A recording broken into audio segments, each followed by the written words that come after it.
G'day, my name is David and I love my gardening. I just wanted to do a quick update today of my indoor grow setup for my seeds that I germinate during winter. It's been 3 weeks since I planted these in my setup here, and everything is just going fantastic. So just do a quick look over here. Everything's coming along fantastic. I've planted these on the 13th of August and it's the 3rd of September in Melbourne 2022.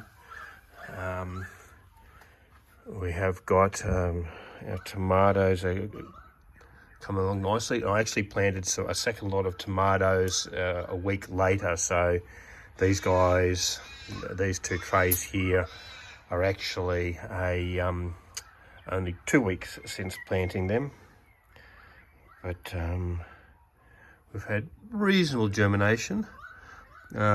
Disappointed here at the back. I've got some eggplant that none of the seeds have come up at all, so I might have a bad batch of seeds there. I might have to try a different lot. Those aroma tomatoes coming along nicely there. A bit of a mixed tray here of different types of shallots and spring onions, and chives, and what have I got here? Basil at the back. So basil coming up. There's a few moths in here. They're nothing of concern. You might see flying around. These are 3-week-old tomatoes there. Some more mixed tomatoes coming up here, so these are all 3 weeks old. We've got some marmalade, aromas, so I like to do a mixture of tomatoes. We've got some coriander, which I've just knocked over. I've given out of water, so it's just knocked over. It's nothing wrong with those. They've just been pushed over with the watering can. Different peas. Peas have gone absolutely gangbusters. Cucumbers. So we've got some Lebanese cucumbers, some super greens.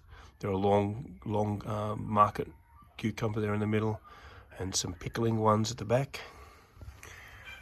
And then we move into the zucchinis. They love growing in these. You can see that they love these indoor conditions here. So they've gone fantastic. The very back, you can see some jalapenos coming through, so jalapenos come up good. A little bit squashed over. I'm going to have to probably separate those from those squash before they get squashed. Different kinds of beans. My Kentucky climbing beans haven't come up. Only a couple of those guys came up, but we've got bolottis there and some purple kings at the back. And there's one that's started to climb up the very back, up behind the light fittings there.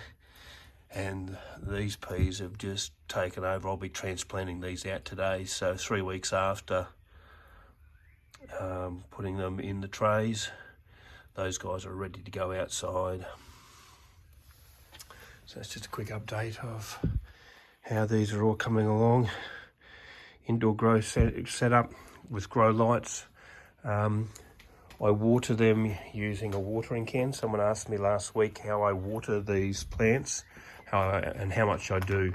So I actually pull the trays out, I lay them on the ground here, and I water them. And in this watering can, I've got use a seaweed mixture, sea salt.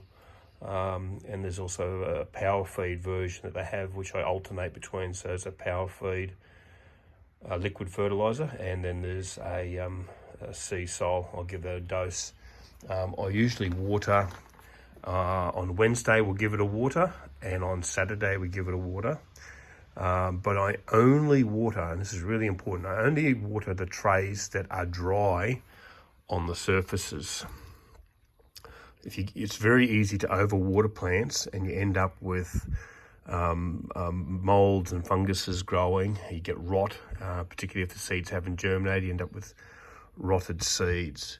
So really important not to overwater, not to kill your plants with too much love. I wait until I see the surface is dry. If I see dry, I'll water them. So today I actually only watered these 2 trays and this tray. Only 3 trays out of all of these needed to be watered. So really important. Can't stress that enough. You can promote powdery mildew growth on your cucurbits if you overwater. So yeah, only when you see the tops dry, give it a decent drench and then leave it. I water Wednesdays and Saturdays. That's it. Thanks for watching. Please like, share, give us a thumbs up. Really appreciate the feedback. And if you have any questions, please let us know. Get out there and garden.